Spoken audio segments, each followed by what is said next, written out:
Hey everyone, welcome to today's episode.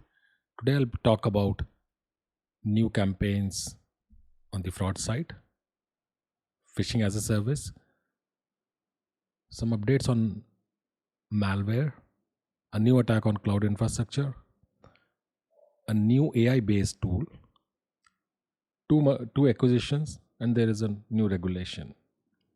Let's get started. So, in Mexico and Chile, the tax-paying individuals have been targeted by a Mexico-based cybercrime group called Phoenix, and they are breaching the target networks and stealing valuable data. So, this operation entails cloning the official portals of the SAT in Mexico and SII in Chile, and they are redirecting potential victims to these sites. Now, these fake websites prompt users to download a supposed security tool, claiming that it will enhance their portal navigation safety.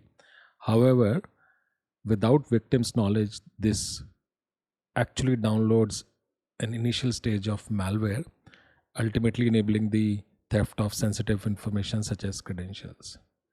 The end goal of this campaign is to act either as an initial access broker and get a foothold into different companies in the region, and then eventually sell the access to ransomware affiliates for further monetization. Okay. Now, Phoenix Group specifically has been active since fourth quarter of 2022, as per the reports.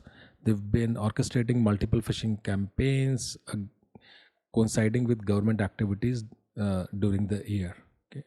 Now, this group specializes in compromising weak websites using vulnerable WordPress engines, and also creates new domains to launch phishing campaigns. This group also creates typo squatting domains similar to known apps like AnyDex, WhatsApp, etc. So this is a known pattern that is used by cyber criminals often to target victims during critical activities. So every country typically has a tax filing season, they are festive. You might remember campaigns around COVID, vaccinations. Eventually, all these things are baits that eventually lead to deployment of malicious software on the victim side. Now, my recommendation for staying safe from these kind of attacks is to keep your websites updated. Make sure you're updating and using the latest and greatest software, and your systems use a good commercial endpoint protection product or an antivirus, and don't visit any websites that you are not familiar with. And even if you're visiting them, be very cautious of what you're downloading and looking at. Be careful on the redirection side. Okay. With that, let's get into the second thing, which is phishing as a service. So there is a new toolkit called Evil Proxy that is getting popular among cyber criminals. Now, we have to start with basics of the FAS, or phishing as a service toolkit. So these toolkits are evolution of the cybercrime economy, and it lowers the barrier for criminals with lower technical skills to carry out sophisticated phishing attacks at scale in seamless and cost-effective manner. So this is a service where anybody can go, pay a charge, and get a phishing toolkit. They provide entire infrastructure. So, I'm sure you guys remember the RAS, or ransomware as a service. And this has been there for almost 15-20 years, ever since I've been into cybersecurity. Cyber criminals are making it easier for anyone without technical skills to take up do an attack, right? It's very commonly available on dark net and underground forums to buy these toolkits or either services and pay them as you want. I remember in 2007-8, the Zeus Trojan was the first one, if I remember correctly, that came out and made it very easy for anyone to infiltrate a banking environment and target specific applications for banks globally. And of course, things have evolved much more. Anyways, going back to Evil Proxy, Now, this ongoing campaign has leveraged the service to target thousands of Microsoft Office 365 users' accounts, sending approximately 120,000 phishing emails to hundreds of organizations worldwide between March and June 2023. This toolkit specifically was documented first in September 2022. The platform generates phishing links that are nothing but clone pages designed to compromise user accounts associated with Apple, iCloud, Facebook, GoDaddy, GitHub, Google, Dropbox, Instagram, Microsoft, NPM, PyPy, Ruby Gems, Twitter, Yahoo, Yandex, among others. And I've taken a look at the video that has been circulated on some of the video sites, and it's pretty impressive on what they've built. It's completely web-based and very easy for anyone to create a phishing page. Now, this is sold as a subscription for $400 a month, and that can go up to $600 for Google accounts. Okay. Now, in this latest wave of attacks, the phishing email masquerade as trusted services like Adobe and DocuSign, and it tricks recipients to click onto malicious URLs that activate a multi-stage redirection chain to take them to a lookalike Microsoft 365 login page, which functions as a reverse proxy to capture the information entered in the form. And it goes back to the person who's managing or this toolkit or using the toolkit for creating an attack. Another fast toolkit has been taken down by Interpol. This platform was called 16 Shop, and it has led to arrest of 3 individuals in Indonesia and Japan. Now, 16 Shop Fast specializes in the sales of specific services on the payment side. So it was designed to target the users of Apple, PayPal, American Express, Amazon, Cash App, among others. Okay. So victims typically receive an email with a PDF or link that redirects to a site requesting the victim's credit card or other personally identifiable information. And approximate 70,000 users across 43 countries are estimated to have been compromised via services offered on 16 Shop. Now, the logic between 16 Shop, Evil Proxy, or some similar toolkit is almost the same, which is they clone a specific category of website. So Evil Proxy provides more options, various category of website, whether it's source code, login, enterprise security services, or enterprise software services, and 16 Shop specialize on the payment side, right? They can replicate anything that the person who's written the toolkit wants, okay, and then sell it as a service. With that, moving on to the malware side, a new Malvertising campaign has been observed leveraging ads on Google search and Bing to target users seeking IT tools like AnyDesk, Cisco, AnyConnect, WinSAP, and it tricks them into downloading Trojanite installers with the aim to breach enterprise security and likely carry out ransomware attacks, right? So what happens is, let's say you are looking for a latest version of a particular software. These people create a specialized ad by poisoning SEOs, or buying sponsored ads from the search providers like Google and Bing, and it can be anyone. And essentially, when the user clicks on them, it redirects the user to a malicious website where they upload Trojanized software. So, example, if I'm looking for WinSAP, this particular website that came from the sponsored ad will have WinSAP plus another malware or another software that can take control of my machine, deploy malware, all any possible combinations are possible. Okay, so that's what this Malvertising campaign does.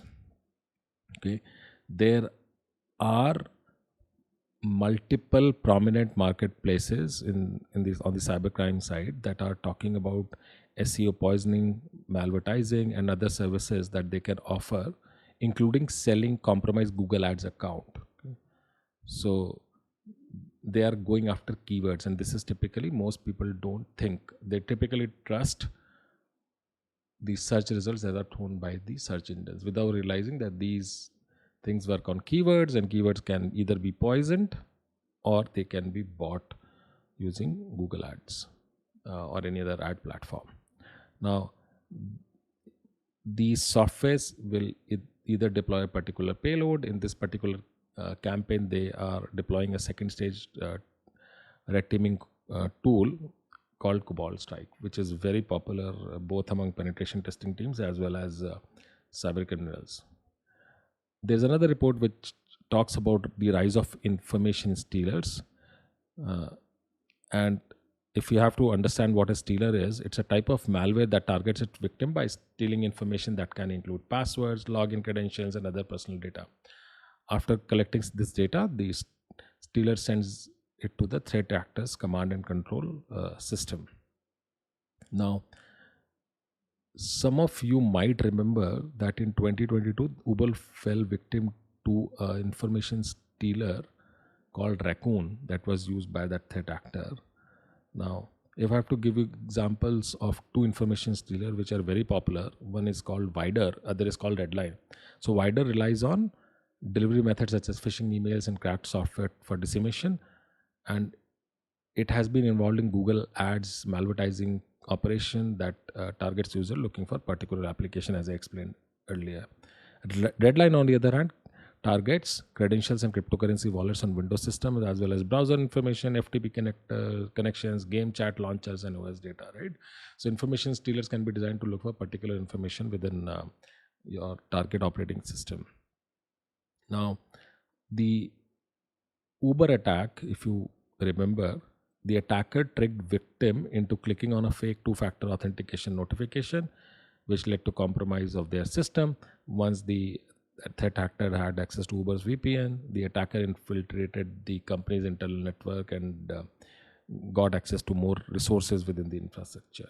Now, key points from this specific report is that information stealer incidents have more than doubled in Q1 2023, indicating that an alarming trend that threatens global organization. These are targeting operating systems like Windows, Linux, and Mac OS, and Telegram has notably been used extensively by these malware authors for command control and data exfiltration. So I'm seeing a rise of Telegram from last few years, and I'm already doing some research on how Telegram is used across the cyber criminal network. So I'll hopefully come back with some content on that. So with that, let's go on to the cloud infrastructure attack that I learned about. So in a recent report, it was found that exposed Kubernetes clusters are being exploited by malicious actors to deploy cryptocurrency miners and other backdoors. This report stated that Kubernetes cluster belonging to around 350 organizations, open source projects, and individuals were discovered, 60% of which were the target of an active crypto mining campaign. Now, these clusters can store customer data, financial records, intellectual property, access credentials, secrets, configuration, container images, infrastructure credentials, encryption keys, certificates, and a lot of network and service information. Okay, and once bad actors get access to it, they can modify this information with malicious code, malicious document. Of course, they can exfiltrate everything out.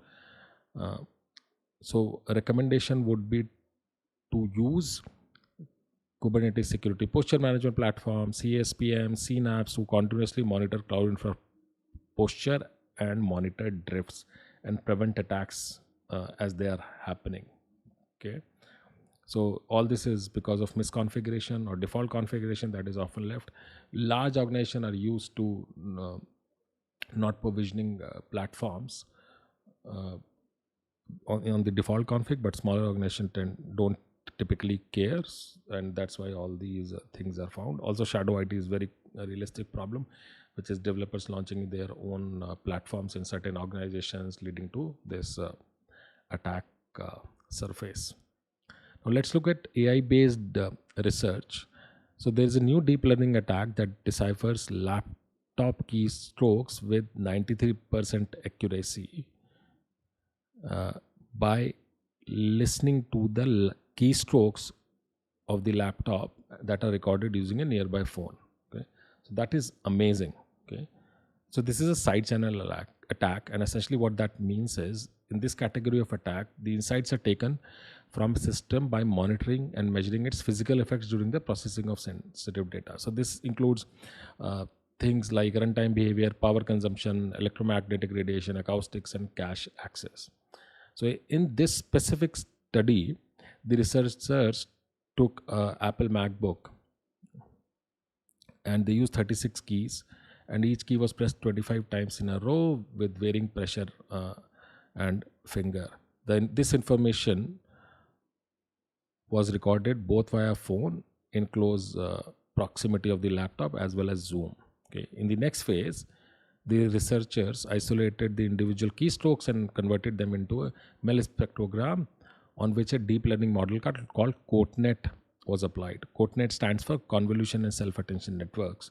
And when trained on keystrokes recorded using the video conference, the accuracy was around 93%. So researchers are also recommending countermeasures like typing style changes, using randomized passwords as opposed to passwords containing full words, and adding randomly generated fake keystroke for voice call based attacks. So this is a very interesting research. I've been reading about side channel attacks relying on the physical properties of devices for some time, but this combined with AI just changes the game. 90% plus accuracy is just amazing. Okay, and this will only get better with time. Now, let's look into two interesting acquisitions. So, Checkpoint has acquired a SSE-based company called Perimeter 81, and it will integrate the company's capability into its Infinity platform. They paid out around $490 million to acquire this company, and this company's focuses on two use cases of SSE and zero trust network access. Now, this hopefully completes, to my understanding, Checkpoint's SSE story.